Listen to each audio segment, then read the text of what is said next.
that is contrary to the provisions of the Nigerian Constitution.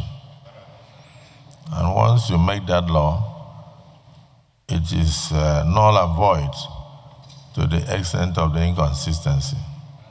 That's number one. Then number two, I would have loved us to ask our police, the Senate Committee on Police Affairs, to give us maybe a brief summary of the achievements of this fund since it was started, since the operation started.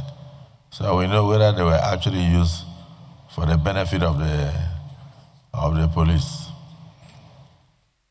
police force as a whole. And again, we need to have empirical data on why the 0.5 with the contributions and grants were not adequate. Let me even mention this. When I was a governor, I never saw anything from the center. I funded most of the things that the police did in my state. There was a day under the then IGP, Okilo.